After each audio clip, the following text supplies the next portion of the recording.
Let's simplify this gym shit, shall we? Welcome back to Healing with Hale, where we talk about everything we need to help us heal, feel, and train our way into a stronger brain and body. This is part 2 of your 7-part guide to every single thing you need to have the most successful and sustainable fitness journey literally ever. Today, we're breaking down everything you need to do to plan for your first actual day in the gym. Chapter 1 is picking your workout split. I know so many people get overwhelmed by not knowing how many days they should work out, what body part they should be working out that day. So I'm gonna make it really simple for you by just basing it on how many days a week you can work out. That is going to determine your split. If you work out 1 to 3 days a week, this should be really the only time that you're doing a full body split every single time.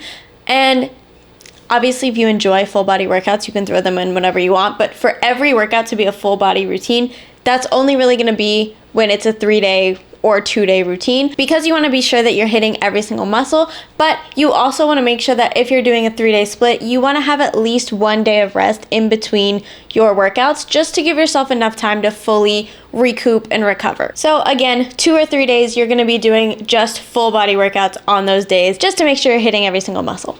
If you work out 4 days a week, then you should aim to try to do 2 upper body and 2 lower body workouts each week. Pretty simple. Doesn't get much more simple than that. I actually think this is the most common split out of all of them. If you work out 5 days a week, this is where you have a little bit more freedom to really split up your muscle groups and focus on individual things if that's something that aligns with your goals. Some of the most common splits here are 2 lower body days, 2 upper body days, 1 button back focus day. You could also do 2 lower body days, 2 back and shoulder days, and 1 chest and arm focus day. Or you could get the most split up here and do 2 lower body days focusing on whatever you want during those days, 1 chest and tricep day, 1 back and bicep day, and 1 shoulder day. So you really kind of have the freedom here to base it around what your specific needs are. If you work out 6 days a week, the best split that I would recommend is 2 push days, 2 pull days, and 2 leg days. I would rotate them like push, pull, legs, just because this is gonna allow you to get the most bang for your buck and really make sure that you're hitting every single muscle group evenly. Now that you know your split, let's get into chapter 2, which is how to set up your workout. First, we're gonna answer the age-old question, which is, should I do cardio before training or after strength training?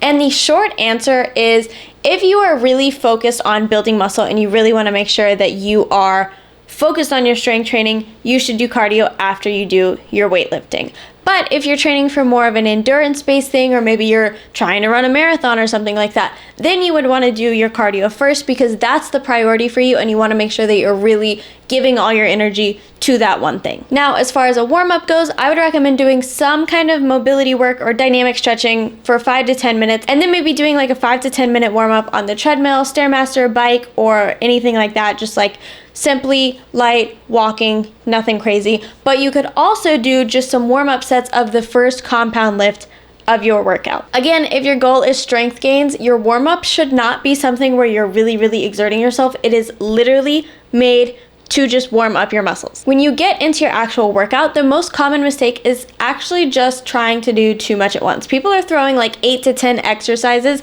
into one workout, and that is just way too much, especially if you're doing 4 to 5 workouts a week. So we are going to pick 1 to 2 main compound lifts for the beginning of your workout. This is going to be things like squats, deadlifts, bench press. Compound lifts are things that use multiple muscle groups in that one singular exercise. So doing things that go across multiple joints here is going to be the key. Then you're going to fill up the rest of your workout with 3 to 5 accessory and isolation movements. So accessory movements are going to be things that are like lunges, goblet squats, maybe a single leg hip thrust, something where you are still working multiple muscle groups technically, but you are focused on one individually. You can kind of think of accessory movements as exactly that. They are accessories to the compound lifts. So they're basically like mini compound lifts here. And an isolation move is also exactly what it sounds like. That is going to be something where you are just focused on one muscle the entire time. So this might be things like a chest fly, bicep curl, leg extension, something along those lines where you are targeting one specific muscle. And typically for accessory and isolation movements, you're going to focus a little bit more on tempo, a little bit more on really feeling that muscle work. You are not going to be just overexerting yourself the same way that some people do in their primary compound movements, because those are the ones where you're really pushing yourself. And not to say that you're not pushing yourself on accessory or isolation movements, but You get what I'm saying? It's not going to be to the same level that you push yourself in a compound lift. So I typically try to do 2 to 3 accessory moves and then 1 to 2 isolation movements. So it kind of switches up depending on what day it is. But overall, a leg day, for example, might look something like this. I might start with 3 to 4 sets of barbell back squats. That's going to be my main compound lift. Then I might do a superset of single leg hip thrusts into step ups, and I might do 3 sets of that one. And then I might go over to a hamstring curl machine, do like 3 sets of that, and I might end with some calf raises, again 3 to 4 sets of that move. So it really, really is that simple. And of course you can finish with your cardio if you choose, or just some light stretching, because stretching is important, all right? Just trust. Chapter 3, all about programs here. So maybe you're like, I actually don't give a fuck about how to set up my workout. I just want someone to do it for me. So I'm going to tell you how to actually pick a good workout program. When it comes to picking your workout program or just workouts to do in general, honestly, anything is really going to do the job as long as you're consistent with it and you're pushing yourself and putting real effort in. So you really just have to figure out what you like. You might prefer a compound only program that's really focusing on like the big 6 lifts and nothing else. Or you might want a little bit more of a switch up in your program and something that kind of changes it up on a more frequent basis. Whatever program you choose to follow, you can guarantee results by really giving it your all and focusing on implementing progressive overload in every single exercise that you do. Now, obviously, you still want to choose a program. So when choosing one, it's important to kind of do your research on either the person that you're buying it from, their methods, or just general reviews. You want to make sure that they're coming from a nationally accredited certified personal trainer, because if it's just coming from someone who's an Instagram influencer, or maybe they got a BBL and they just haven't told anybody but they're still trying to sell you a program, please steer clear. And I am saying this as somebody who has literally purchased over 50 workout programs in her lifetime, because I just wanted to see what was out there. I wanted to see what other people were doing well. I wanted to see what they weren't doing well. And I can honestly say that I feel like I wasted my money on at least half of those programs, because they would be like 12 pages long and I would pay $60 for it. And that's just insane to me. So I think as much as it is kind of a gamble, you can really just do your research on the person and try to see what you're getting from them and see if it's something that other people are happy with. And anytime I want a real review on something, I'm going to Reddit. That's just how it is. And I'm obviously going to be a little bit biased, but I would also be a terrible businesswoman if I didn't say that I just launched my app last month, and I really wanted to make sure that it was ever evolving and something that I could really, really pack as much information into as I possibly could.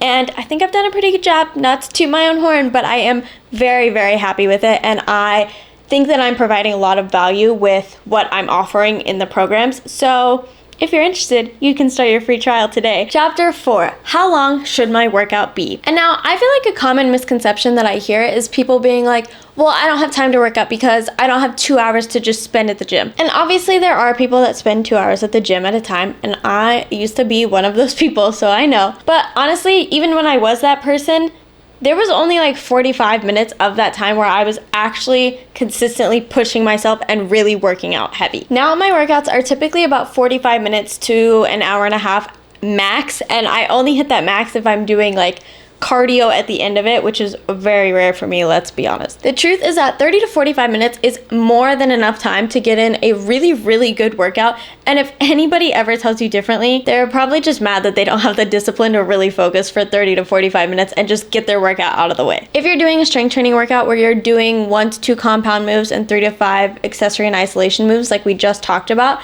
your workout is probably going to hit right around that 45-minute mark. And that's with rest times of about 2 to 5 minutes between your compound lifts and around 30 seconds to 2 minutes between your accessory and isolation moves. And you can always challenge yourself with quicker rest times or by doing a workout as a circuit instead of as a workout with just separate sets and reps. So if I was doing the workout that I just described and I wanted to do it as a circuit, I would just do all 5 of those moves back to back without resting, and then I would rest at the end of that last exercise. Then I would repeat for 3 to 4 rounds or whatever. Now, typically when you're doing a circuit, you are going to be focused a little bit less on really pushing yourself and getting to those heavy weights. It is going to be a little bit more endurance focused, but to each their own. So really, it's whatever works best for you. And if one day you can only do a circuit instead of an actual workout, don't beat yourself up about it, because movement is still movement. Chapter 5 is how to track your progress. The biggest reason that most people actually fail at their goals is because they're not properly tracking their progress. And they have no idea whether or not they've actually improved week to week, because they have nothing to actually look at. And so when you don't track at all, you're making it so much easier to essentially gaslight yourself into thinking that you've made no progress at all. And that makes it so much easier for you to give up, because you think that it's just useless. And you're like, why am I even doing this? I'm not making any progress. But when you have actual tangible evidence of your progress, it's going to make such a difference. I do think that a lot of times people assume that the scale is the only way to track your progress, but honestly, there are so many more accurate ways that will actually give you more productive measurements of your success, and they're a lot more fun to use. Number 1 is going to be progress pictures. Progress pictures are so important in tracking your transformation, and that's because as humans, we are far too analytical of our own bodies, and we really can't detect a change or transformation by just looking in the mirror alone. This is why it's important to take progress pictures posed and unposed, so that you can compare them side by side and really notice an actual difference here. Number 2 is going to be measurements, and I recommend this over the scale every single time.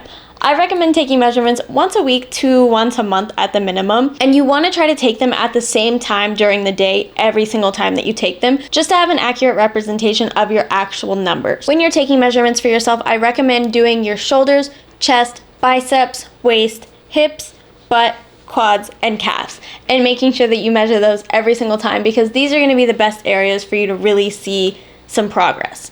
I also like to measure in front of a mirror so that I can make sure that the measuring tape stays completely flat against my body and isn't twisting or anything like that as I do it. And the third way to track your progress is by recording your lifts. This is by far my favorite, and if you've ever seen my Instagram, you know that I do this a lot. Having actual tangible videos to compare is one of the best ways to show yourself progress. A lot of times you won't even realize how much you've improved until you look back at previous videos, and they give you so much insight onto how much you've improved. Even if you're only improving just your form or anything really, really small, you're gonna look at it and be like, wow, I did that so much better. And this also helps you track the weights that you lifted, which is also a huge measure of your progress. I would recommend trying to keep a written or typed out record of your PRs so that you can actually look at them and see tangible numbers that are showing you that you're getting better every single time. Chapter number 5, things that you need to start your fitness journey. And now I want to be clear when I say that you don't necessarily need anything, but these are things that I would highly, highly recommend, and things that are just going to make your fitness journey go a lot smoother. Number 1 is a gym membership to a gym that you feel comfortable in. Don't be afraid to gym hop for a little bit before you actually commit to a gym. In fact, I would highly recommend doing this, because if you don't feel comfortable in the gym, you are never going to go to that gym. And you can't convince yourself that it's just going to magically change one day, because that's just not realistic. Number 2 is a good water bottle. Any water bottle that you will actually drink from is a good water bottle. Do not buy into the hype that you need a specific one. Some people prefer a giant one that they just fill up once, and others prefer to have like smaller 16-ounce bottles so that they can have the accomplishment of finishing multiple bottles. Whatever it is, just pick yours and stick to it. Number 3 is shoes that work with whatever your style of exercise is. So if you're just walking, get shoes with good support. If you're just lifting, I would recommend more flat shoes, or maybe even going barefoot. Or if you're doing like cross training, or you just want something to wear on like upper body days when you don't need that much grip, you can just get something like a good cross trainer. Number 4, headphones. You don't need AirPods or anything fancy like that. I literally have a pair from Amazon that is doing me right. But I will say that Bluetooth earphones are probably going to be the most convenient for lifting.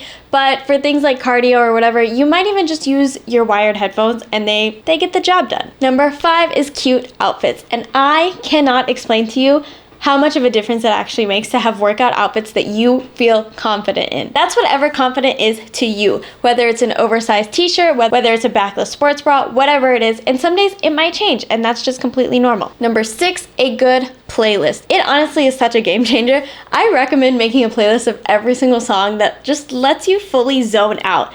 Anything that you're like, oh, this makes me so focused, I'm really on my shit when I listen to this song. Because if a song is making you sad and making you think about your ex, it's gotta go. You can't be listening to that while you work out. I like to make a new playlist every single month of whatever my favorites are at the time, but I also make mega playlists that just have every single song that I know could be good when I'm working out. And I highly recommend doing that if you don't have one like that, because it's just one of those things that's perfect when you're like, oh, I just want to click shuffle and I don't want to hear anything that's the same that I heard yesterday. You'll just never get bored and you always have something that you like. And chapter 6 is the most important one in my opinion, because we are talking gym anxiety. Gym anxiety is something that every single person experiences at least once in their fitness journey, and I still get it every single time I go to a new gym, or even if I'm going to a gym at a different time than I normally do. So these are the steps that I use when I'm trying to avoid my gym anxiety, and this is exactly my plan as I go into the gym. So it all starts with your outfit, like what I just said. When you feel good in what you're wearing, it's gonna eliminate that thought of like, oh my God, what if people are judging my outfit? What if they don't like it? What if people are looking at me and they hate my outfit? That just completely goes out the door, because when you feel good in what you're wearing, it doesn't matter what other people think. Next up is gonna sound unimportant, but trust me, every single person has that one song that makes you feel like a bad bitch. I don't care if it's like a Disney Channel song, maybe it's Meg Thee Stallion, whatever it is, you are going to blast that shit on your drive to the gym, because you are getting in the zone here. You are a bad bitch and you are just focusing in on that moment. And then when you get to the gym, you're gonna park and you're gonna get out of the car immediately, okay? There's no time for overthinking or for second guessing or for sitting there on TikTok scrolling through trying to find a workout to do. No, you are here, you're awake, and you're going to move your body. This is exactly why it's key to have a program or at least a workout that is pre-planned, because you have to eliminate that time spent just sitting there trying to scroll and find a workout or find inspiration or whatever. That is just time that you're sitting there distracting yourself, and you're giving yourself time to overthink and just convince yourself that you shouldn't actually go into the gym, and then you might just drive home. We don't want that. We are eliminating that. So every time I go to a new gym, I go straight to the bathroom first, and that, depending on the setup of your gym, gives you time to just kind of get a quick view of the gym, see how busy it is, see where things might be, and just kind of set your ground, you know? But it also gives you a second to just get situated. So you go in, you'll put your headphones in, you blast that playlist that you've already pre-made before you got in here, and we're getting ready to go. I also try to smile at least one other person when I'm walking in, whether it be a front desk person or someone in the bathroom that I make eye contact with, because not only does smiling just help you feel a little bit more relaxed and comfortable, but it kind of helps you feel more in control. And who knows, maybe the other person that you smiled at needed that a little bit more than you did. You never know. So you don't want to take too long getting yourself situated in the bathroom, because again, we are trying to eliminate any time to sit there and overthink. So you're not sitting down, you are not relaxing in the bathroom, you are putting your stuff in, getting your headphones on, getting in the zone, and you're gonna come right out of the bathroom. When you come out of the bathroom, you're gonna go straight to a treadmill or to just an area to stretch, because you're gonna use those 5 to 10 minutes of warming up to assess the gym. If you didn't get to do this when you were walking into the bathroom, now is your time. You're gonna scope out what areas you can grab your dumbbells, see what machines might be open, see if there's an open spot for you to just grab your dumbbells and hide over there, complete your workout. This is just your planning time. You're warming up, you're getting your body and your brain just prepared here. And then because you have everything else already set up, you're good to go. You are ready to do your workout. And if you can nail these things down, you are off to the most amazing start to having an actual journey that you're gonna stick to, and one that you're actually gonna enjoy while you're doing it. It's not easy, but it is simple. And the way that I'm breaking these things down into individual steps is going to allow you to build on each chapter and kind of stack them on top of each other so that you can build your success step by step. But that is all that I've got for you today. But until next time, be kind to your mind, to your body, and to others, and happy healing.